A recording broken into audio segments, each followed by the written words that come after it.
Bonjour et bienvenue dans cette vidéo numéro 6 de AdSearch Media.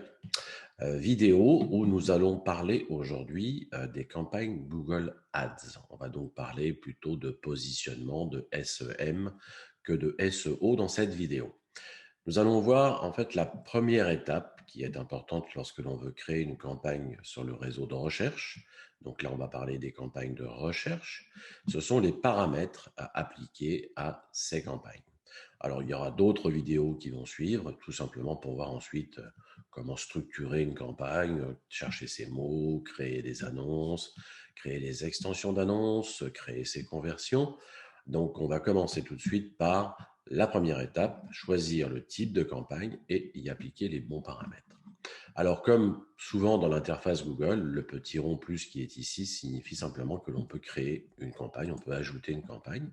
Donc, on a ici nouvelle campagne, nous allons le chercher, et on a ici 8 choix possibles. Soit on fait une campagne pour vendre un produit, soit une campagne pour recueillir des prospects, soit une campagne plus simple pour envoyer du trafic, idéalement ciblé bien sûr vers votre site web, soit une campagne dite d'intérêt, marqué produit. Moi personnellement, j'utilise rarement ce type de campagne au niveau de la recherche. Je vais plutôt les utiliser pour des campagnes dites de display. Une campagne dite d'audience notoriété, c'est à peu près la même chose que l'intérêt pour la marque. Si vous avez une application, une campagne pour faire la promotion effectivement de cette application. Et dans certains cas, ce qui peut être intéressant aussi, pour faire de la promotion et plutôt de la visite dans votre magasin. Par exemple, ici on a un exemple, restaurant, une concession automobile. On va partir dans l'idée que je vais faire une première campagne test, entre guillemets, type prospect. Donc je clique sur prospect. Et ici, j'ai le choix. Donc, j'ai réseau de recherche, réseau de display, shopping, vidéo, discovery ou intelligente. Nous verrons dans d'autres vidéos les différentes possibilités offertes au niveau de ce choix de campagne. Je vais donc faire un choix qui est réseau de recherche. Je vais continuer. Donc là, je vais effectivement dire qu'est-ce que je veux. Est-ce que je veux avoir des visites? Je vais dire OK, visite sur mon site web. Je pourrais mettre l'URL de mon site ou de ma page également ici. Je fais continuer. Et là, Google me propose, déjà de nommer ma campagne. Ça, c'est important, de toute façon à ce que le gestionnaire de votre compte ou les personnes qui vont effectivement travailler dans votre campagne puissent être capables de comprendre. Donc, on peut laisser, c'est de l'anglais, leads-search. Si je change par contre ici, j'enlève le 3, parce que c'est un compte test, je peux mettre effectivement que c'est un lead search pour un test vidéo, par exemple, du 22 mars 2021. Par défaut, Google propose réseau de recherche et réseau de display. Quand on fait une campagne de recherche, on ne fait que une campagne de search ou de recherche. On va donc décocher le réseau display. On a ici affiché plus de paramètres. Donc, je peux mettre effectivement une date de début, une date de fin, le cas échéant. Je pourrais mettre des UTM pour suivre les URL, ce qui a peu d'intérêt, puisqu'en fait, aujourd'hui, autant Ads et Analytics vont eux-mêmes générer des URL pour faire un suivi et un tracking très précis de ce qui se passe entre le clic et le comportement de l'usager au niveau de son compte. Paramètres des annonces dynamiques du réseau de recherche, si effectivement j'avais la possibilité d'inclure des titres ou des textes dynamiques, je pourrais à ce moment-là aller chercher un flux qui serait disponible si je l'avais créé. Mais je peux très bien aussi simplement mettre mon domaine. Donc en l'occurrence, ici, je vais mettre mondomaine.com. Je peux choisir le français parce que je suis dans une campagne effectivement que je vais plutôt cibler sur le français et je vais dire à Google d'utiliser l'index relatif à mon site web. En fait, quand je mets mon domaine, donc je ne mets pas le HTTP, je ne mets pas les www, c'est simplement le domaine tel qu'il est. Google va pouvoir en fait se servir des informations présentes en termes de contenu au niveau de votre site, au niveau des pages de votre site, pour de lui-même être capable de gérer des annonces dynamiques sur le réseau de recherche. On le verra également dans une autre vidéo, la différence qu'il existe entre les groupes d'annonces dits dynamiques et les groupes d'annonces réguliers. Donc ici, je peux choisir, est-ce que je veux afficher ma campagne toute la journée ou est-ce que j'ai des heures de part particulières que je voudrais sélectionner. Imaginons que je fasse affaire avec un centre d'appel et que le centre d'appel soit ouvert de 8h à 17h. Si je viens créer pour le moment des extensions d'appel où les gens pourraient téléphoner directement dans l'annonce, je pourrais dire, ben, voilà, ma campagne peut démarrer à partir de 8h30 le matin et elle pourrait très bien s'arrêter à partir de 17h le soir, si c'est ou 17h15, admettons, si c'est l'heure à laquelle le centre d'appel ferme. On a ensuite le ciblage par zone géographique. Par défaut, vous avez effectivement tous les pays et les territoires. Ici, on est au Canada, donc Google m'a dit, est-ce que tu veux cibler tout le Canada? Je lui ai dit non, peut-être pas, parce que je suis plutôt là sur une campagne que je vais faire en français. Donc, je vais saisir une autre zone géographique. Je vais donc saisir la province de Québec, qui est ici, au complet. Donc, je vais cibler la province de Québec. Je peux ensuite exclure des zones géographiques. Si par exemple je voulais exclure des zones comme les autres provinces canadiennes, je pourrais simplement aller chercher l'Ontario, le Manitoba, le Nouveau-Brunswick, dire j'exclus ces provinces-là pour être certain de bien cibler que le Québec. Au niveau des cibles, ici on a le choix entre présence ou intérêt, personnes situées dans les zones que vous ciblez ou qui s'y rendent ou qui s'y intéressent. Moi, ce que je veux, c'est rejoindre des prospects qui sont au Québec.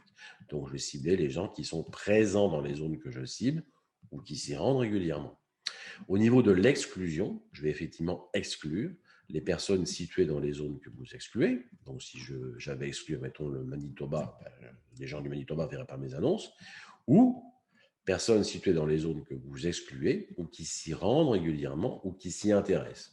On peut effectivement choisir cette option, auquel cas, ça me permet de cibler aussi des gens qui seraient intéressés par le Québec, mais qui n'y seraient pas. Mais on peut aussi considérer que s'ils s'y rendent régulièrement, ils peuvent très bien y vivre. Donc, je vais plutôt garder personnes situées dans des zones que j'ai exclues. Au niveau de la langue, Google sait qu'au Canada, on parle les deux, donc français et anglais. En termes de recherche, ce n'est pas inintéressant de conserver les deux langues, puisque si quelqu'un qui est francophone mais a un navigateur anglophone pourrait à ce moment-là effectivement voir les annonces publicitaires que je vais diffuser sur le réseau de recherche de Google. Au niveau des audiences, on verra les audiences plus tard dans une autre vidéo. On pourrait dès maintenant choisir des audiences. Moi, j'aime bien les ajouter après, mais on verra dans une autre vidéo comment créer des audiences pour le réseau de recherche. La chose la plus simple, le budget. Donc, effectivement, je vais dire, moi, je vais mettre un budget de 10 $ par jour. Si j'avais créé un budget à partir d'une bibliothèque partagée, j'aurais pu le sélectionner ici. En l'occurrence, j'en ai un qui s'appelle budget 40 $ test que je pourrais sélectionner. On verra là encore dans une autre vidéo c'est quoi la particularité, l'avantage surtout de la bibliothèque partagée. On arrive aussi au niveau des enchères. Donc, qu'est-ce que je vais privilégier? Est-ce que je vais privilégier de la conversion, du clic, de la valeur de conversion ou un taux d'impression? Taux d'impression, il n'y a pas d'intérêt. Dans la mesure où ma campagne démarre, je n'ai pas encore enregistré. Imaginons que le compte soit vraiment tout pro, tout propre. Donc, je n'ai absolument rien, je n'ai pas d'historique.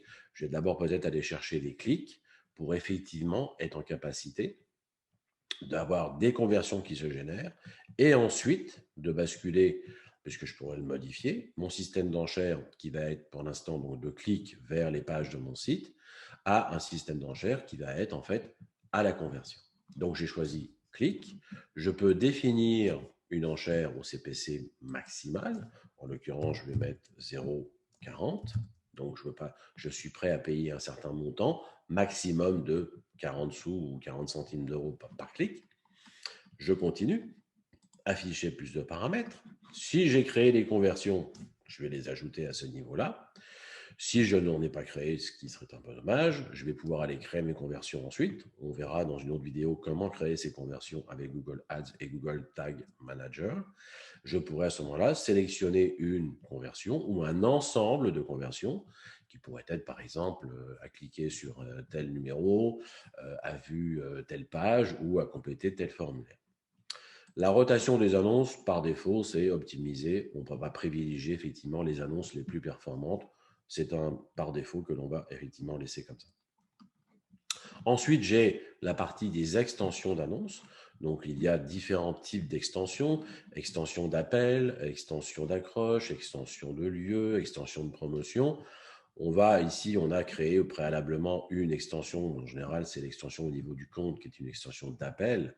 Si maintenant j'utilisais des outils externes pour générer plusieurs types de numéros de téléphone, enfin plusieurs numéros pour faire des conversions et le suivre en fonction de le numéro 1, 2, 3 ou 4, je pourrais à ce moment-là créer plusieurs extensions au niveau des campagnes pour les extensions d'appel.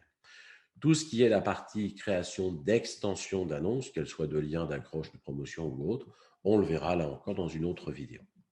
Une fois que j'arrive ici, ma foi, j'ai complété l'intégralité de ce qu'il fallait faire pour avoir déjà un bon départ au niveau de ma campagne de ads. Je vais faire enregistrer et continuer. Et voilà. Et j'arrive ensuite donc à la création du groupe d'annonces. Donc, on a vu dans cette petite vidéo comment bien paramétrer déjà au départ sa campagne de Google Ads. Ensuite, dans les prochaines vidéos, nous allons voir comment créer un groupe d'annonces, choisir ses mots-clés, comment les choisir, comment les ajouter. Ensuite, nous verrons la création des annonces et enfin la mise en ligne de la campagne Google Ads pour le réseau de recherche. Voilà, c'est fini pour aujourd'hui. Merci de votre attention et à bientôt dans une prochaine vidéo de AdSearch Media.